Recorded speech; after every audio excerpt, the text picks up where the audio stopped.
From Interior Alaska's most trusted news source, this is the Fairbanks Evening News.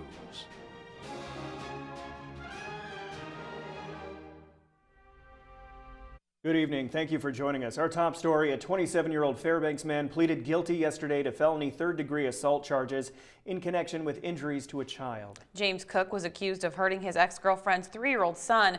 Troopers say Cook was intoxicated when he was found in a car with the child on Miller Hill Road last May. The boy's mother testified that Cook shocked the child with a taser and burned him with cigarettes. Now Cook is scheduled to be sentenced in April. The Fairbanks man who police say attempted to rob the Sears store on Airport Way was indicted by a grand jury. 32-year-old Brandon Koenig Messer was indicted yesterday on first-degree robbery and third-degree felony assault charges. Management said that before the October 26th incident, Messer was meandering through the store suspiciously for some time. He then reportedly approached an employee and said, quote, "Call the police, I am robbing you." Witnesses said he brandished a knife and then grabbed a pickaxe from the store in an attempt to break into the cash box. Messer will be arraigned in Fairbanks Superior Court November 10th. A Fairbanks man is in jail after allegedly threatening 2 people with an axe. Alaska State troopers say 52-year-old Randy Kangas is charged with first-degree burglary, felony assault, and criminal mischief charges from the November 6th incident. Now, according to troopers, Kangas allegedly forced his way into a residence on Chena Ridge, threatened 2 occupants, and damaged property with the axe. He was arrested at his residence a short time later. Kangas is being held at Fairbanks Correctional Center. Fairbanks Mayor John Eberhardt released his version of the city's 2015 budget on November 1st. Now, the draft budget comes in at just over $36.1 million and includes an anticipated $1.4 million surplus. Mayor Eberhardt worked with city department heads and financial planners to craft the budget that is slated to go before the City Council for first reading November 24th. It could potentially be passed by December 1st. The council is tasked with funding the budget and is in the process of reviewing the spending plan. The mayor and staff have been meeting with council members this week to work towards a consensus prior to drawing up an ordinance. So we've put in a lot of time and work to try to present a good budget to council, but council may have some different ideas, some different priorities. So this is really a necessary part of the whole process, leading up to, like I said, the proposed ordinance with a proposed budget after council's had its input. The U.S. average price of gasoline of $3.03 a gallon continues its slide to levels not seen since December 2012. Right now, gas is below $3 a gallon at half the stations in the country. The lowest price was found in an Exxon station in Memphis, Tennessee, where the price is $2.39 a gallon. The highest gas price in the U.S. remained mostly in the states with the highest combined federal, state, and local taxes. Hawaii's average is at $4.01, Alaska $3.72, and New York $3.39. Analysts say global crude prices continue to decline because of an OPEC price war, with a barrel of crude oil selling for about $77. There is relief that has come already. Prices in Alaska down about 10 cents in the last month. It should continue. Unfortunately, Alaska is still stuck at about $3.72 a gallon. It's down a few cents from midnight. Prices in Fairbanks right around that level too. It's been labeled as the strongest storm in the world. Forecasters at the National Weather Service have kept a close eye on the remnants of Typhoon Nuri, a major storm in the Bering Sea approaching Alaska, currently producing sustained winds in excess of 60 miles per hour and wind gusts of more than 90 miles per hour. This is the strongest storm to threaten Alaska in years. The primary threats to land will be along the Aleutian Islands and between Shemya, Adak, where high seas in excess of 50 feet and hurricane-force winds are expected this evening and into the day tomorrow. National Weather Service meteorologist Scotty Berg details how this weather phenomenon will affect our conditions here in the interior. The biggest effect for the interior areas is going to be we're going to have a southerly flow that develops. We have a ridge to the east of us, a ridge of high pressure to the east, and with the low pressure to the west, we're seeing some warm air flowing in over the Alaska range. And what that's going to do over the next several days is raise temperatures, up into the 30s in some places. Wow, that's a pretty intense storm warning there. Yeah, that is. All right, well, when we come back, the Fairbanks Ski Patrol will have their 49th annual ski swap, giving outdoor enthusiasts a chance at some good bargains for the upcoming winter. Also, kids from seven different schools across the area are preparing to bake more than 800 loaves of bread for the community food bank and learn math at the same time. Those stories are next. Stay with us. Welcome back. The University of Alaska Fairbanks is expanding its unmanned aircraft operations in Iceland. The collaboration with UAS Iceland and UAS Alaska Center for Unmanned Aircraft Systems Integration will now support Arctic science, including glacier studies, volcano monitoring, marine mammal research, and environmental observations. Marty Rogers, director of Alaska Center for Unmanned System Integration, explains how this will benefit Fairbanks. What it means to Fairbanks is that with the continuation and growth of this program, there is high levels of interest in unmanned aircraft aviation technology, that from an education perspective, there are opportunities here at the university that didn't exist just a few years ago, and non-traditional Alaska activity, really high tech, at the very cutting edge of high tech. The 49th annual Fairbanks Ski Patrol Ski Swap takes place tomorrow at the Pioneer Park's Centennial Center for the Arts. The swap is not only for alpine skis and accessories, but also snowboards, Nordic gear. In fact, just about any piece of winter sports equipment is welcome. Items can be dropped off at the Centennial Center until 9:30 this evening and again from 9 until noon tomorrow. Folks can browse and buy from 10 a.m. until 4. Fairbanks Ski Patrol veteran Donna Gardino says the swap offers an economical way to update your equipment. You know, because kids grow up fast, and so every year you seem to need to get newer gear because it's longer or whatever. And so it's really good value for families when they can go and pick up some new gear for their kids or for themselves. Or if you're just a first-time skier and you don't know what kind of gear you want, the ski swap is an excellent place. Next week, 7 schools in the Fairbanks area will see their kids covered with flour and other ingredients that go into making a loaf of bread. The idea of kids making bread came into one young man and his mother. The mom is a baker herself and found that one company, King Arthur Flour, had a program where they teach kids math through the process of making bread. Next week, a representative from King Arthur Flour will be here instructing the kids on that very bread-making process. The kids will bake over 800 loaves, with a majority of them going to the Fairbanks Community Food Bank for Thanksgiving. I like helping people because last year I had done a food drive and I knew that there were many people in need in just the Fairbanks community and in the world that need help. So I wanted to help by doing a food drive last year, and I was thinking on doing one this year, but my mom had found the King Arthur Flour, and I said that it was a good, and we thought that we should do it. And we've got about 819 kids that are going to come together.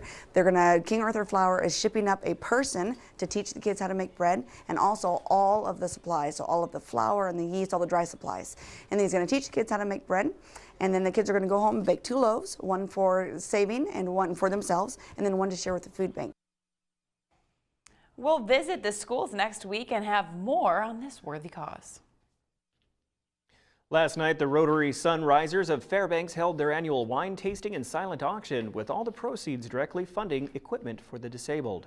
Their hope is to raise $10,000 in order to purchase a new ramp for the South Davis Park that will give children in wheelchairs access to the playground equipment.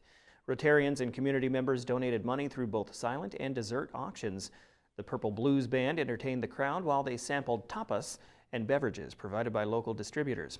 Rotary's goal is to complete the South Davis Park project by next summer. This playground is going to be special because it's going to be designed to be accessible for children in wheelchairs, and so there's a lot of special matting that goes down to make sure the chairs can get up to the equipment, and the kids will be able to get right out of their chairs onto the playground equipment. So we're really happy about it, and we've just had, you know, a lot of our people in our group have really pitched in, and that's one thing about Rotarians, they're pretty generous with their time. So. All right, well, Joe Cook is next, and he has a recap of the opening day of a local hockey tournament and a preview of this weekend's games. Sports with Joe is next. Stay tuned.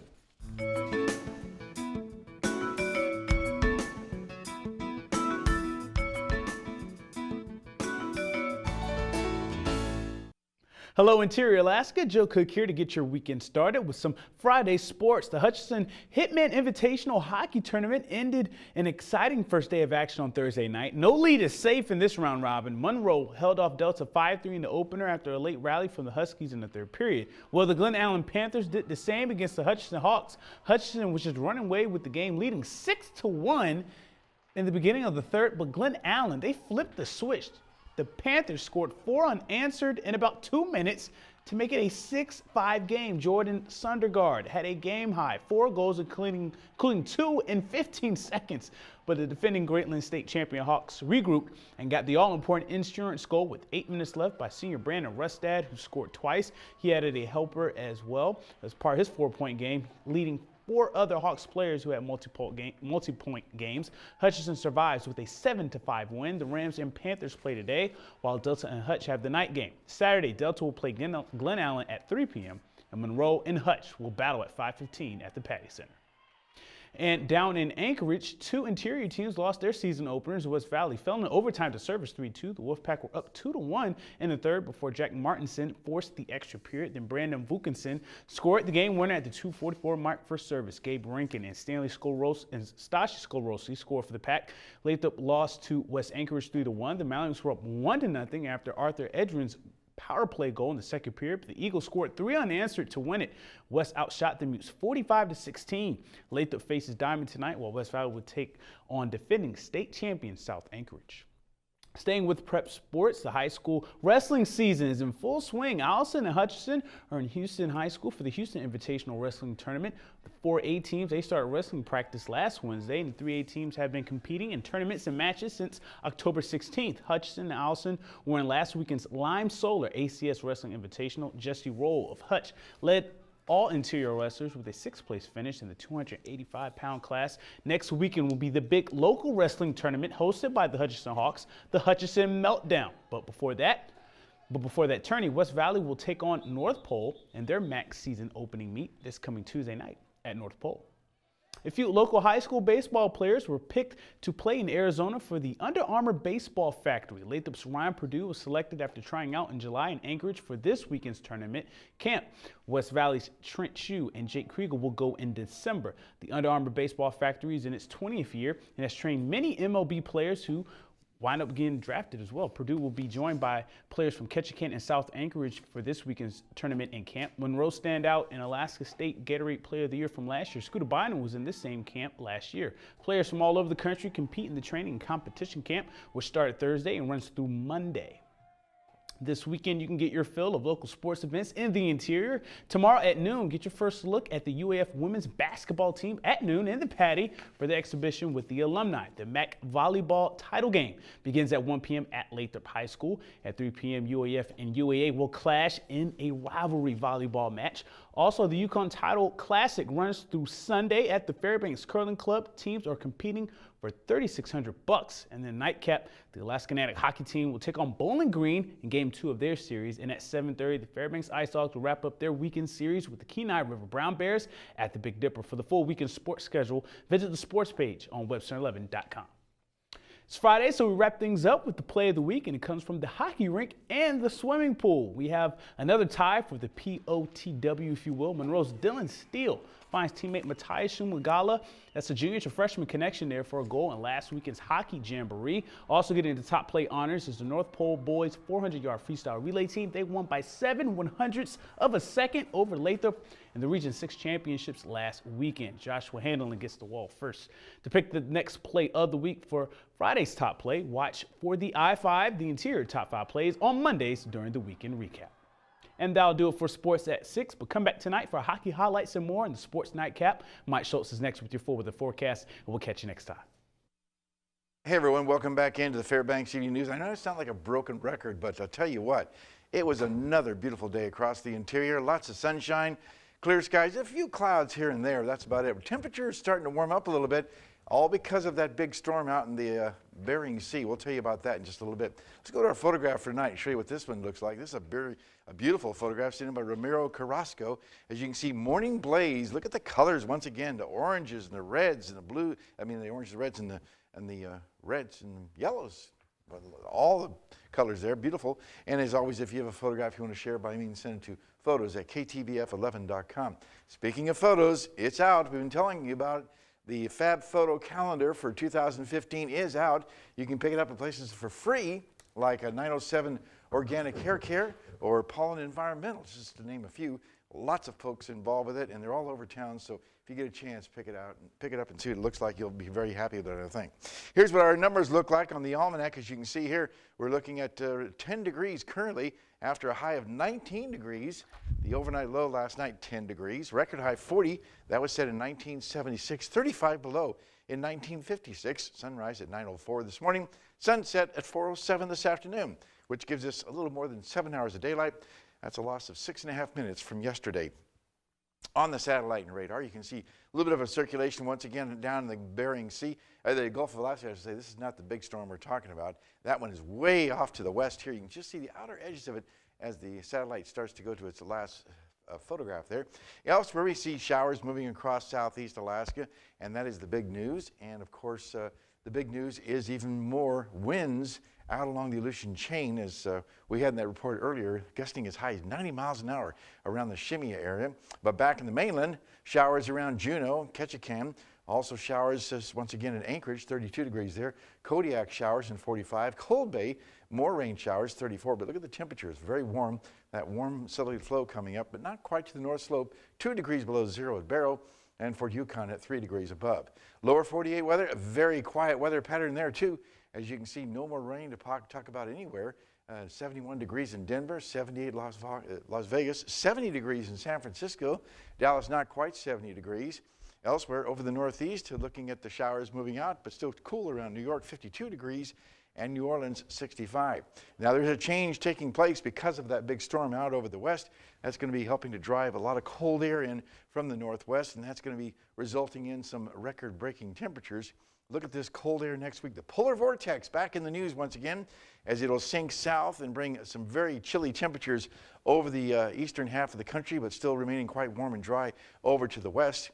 And as far as the Arctic blast, as you can see here, pushing snow all the way down to the central sections of the country, and warm temperatures will continue out to the west. And speaking of that storm, here's what that looks like right now. Is a monster storm, near record low pressure, close to 920 millibars, unbelievable.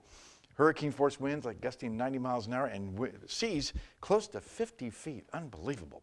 Well, back to Alaska for tomorrow. Here's what it looks like. And that will not be affecting much of our viewing areas. You can see clear skies for Barrow, increasing clouds for Nome, and mostly clear skies for Fort Yukon. Here in the interior, looking at mostly clear skies for Fairbanks, partly cloudy skies for Healy and Delta Junction. The rains will continue off and on over southeast Alaska, but maybe wind and heavy rain possible for the Ketchikan area. While out to the southwest, the very, very western sections, we'll be looking at wind and showers for Cold Bay, rain for Kodiak, and light rain to Bethel. And over the south central regions, looking at mixed rain and snow across the region.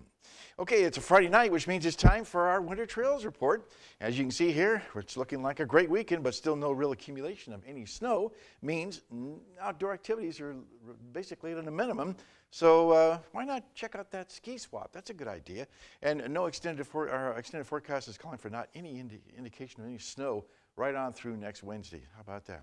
Here's your forecast for tonight. Scattered high clouds, not as cold. 7 degrees, the overnight low, above zero. How about that? 22 degrees for the high tomorrow, partly cloudy and mild, and warmer in the hills. And look at the week as we progress, I should say. Temperatures in the upper 20s and mid-teens for the overnight lows. This time of year, that is really amazing because the daytime high is usually right around 14 degrees and the overnight low about -2. So we are way above what we should be, but I'm enjoying it. I know you guys are too, right? Yeah, I kind of want to ski. Yeah, speaking of that, the UAF ski teams are going to have a ski fest tomorrow from 1 to 4 at Birch Hill, and they're actually going to have some adult lessons out there and some other stuff going on. Nice. So yeah, snow or no snow, Yeah, it's okay. They're out there. Yeah. And good weather for it too. Oh, yeah, Nice. sounds good. Yeah. All right, thanks, Mike. And that will wrap up this edition of the Fairbanks Evening News. We are glad you could join us. NBC Nightly News with Brian Williams is coming up next. Remember to join us any day, any time of the day, 6 and 11 online, right? Yep. 6 and Or 11 online. and online. We're streaming online now? Online anytime. Hey, that's Anytime. news to me. That's right. Take us out, Joe. From all of us here at the News Center. Have a good night. See you at 11. Have a good weekend. Good night.